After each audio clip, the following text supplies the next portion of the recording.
Essula y'e11.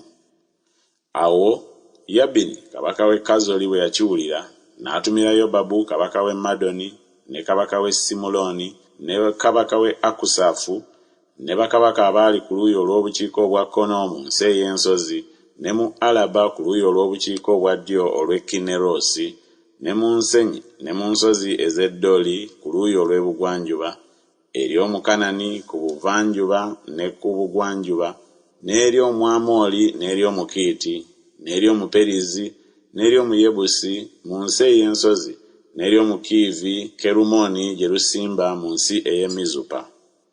Ne bajja bo n'eggye lyabwe lyonna awamu nabo abantu bangi era ng'omusenyu oguli ku ttale ly'ennyanja bwe guli omungi n'embalaasi n'amagaali bingi nnyo. Awo bakabaka abo bonna ne bakuŋŋaana ne bajja ne basimba olusiisira awamu ku mazzi ag'e Meromu okulwana ne Isirayiri. Mukama n'agamba Yoswa nti, "Totya olwabo, kubanga jjo nga kaakano ndibawaayo bonna nga battiddwa mu maaso ga Isirayiri. Embalaasi zaabwe olizitema enteega, n'amagaali gaabwe oligookya omuliro." Awo Yoswa n'ajja n'abalwanyi bonna awamu naye ne babalumba ku mazzi ag'e Meromu nga tebamanyi, ne babagwako.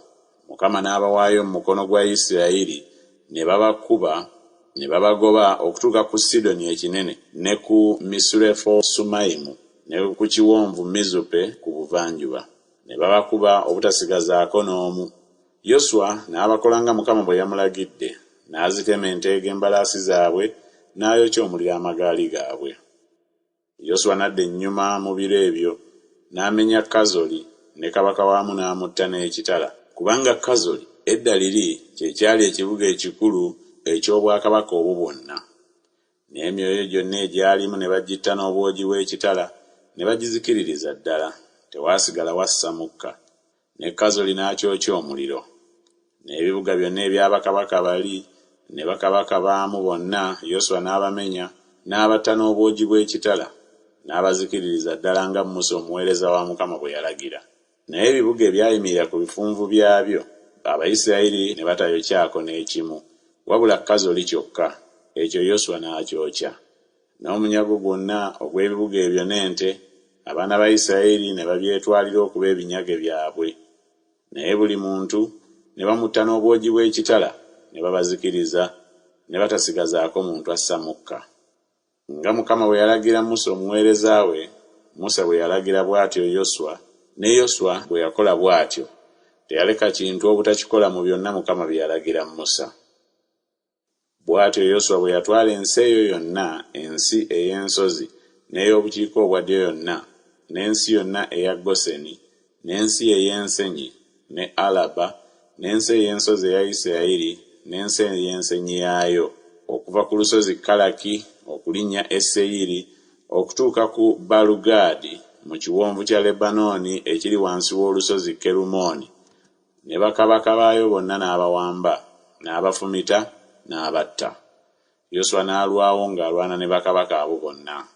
Tewali kibuga ekyalagaana emirembe n'abaana ba Isirayiri, wabula Abakiivi abaali mu Gibyoni baabimenya byonna mu kulwana, kubanga kyava eri Mukama okukakanyaza emitima gyabwe okujja okulwana ne Isirayiri, alyoke abazikiririze ddala baleme okulaba ekisa, naye abazikirize nga Mukama bwe yalagira Musa. Yoswa n'ajja mu biro ebyo n'amalamu Abaanaki mu nsi ey'ensozi, mu Kebbulooni, mu Debiri, mu Anabi, ne mu nsi yonna ey'ensozi eya Yuda, ne mu nsi yonna ey'ensozi eya Isirayiri. Yoswa n'abazikiririza ddala wamu n'ebibuga byabwe.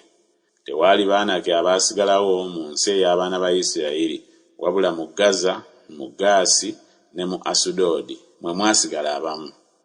Yoswa bw'atyo bwe yali ensi yonna nga byonna Mukama bye yagamba Musa. Yoswa n'agiwa Isirayiri okuba obusika nga bwe baayawulibwa mu bika byabwe, n'ensi n'ewummula okulwana.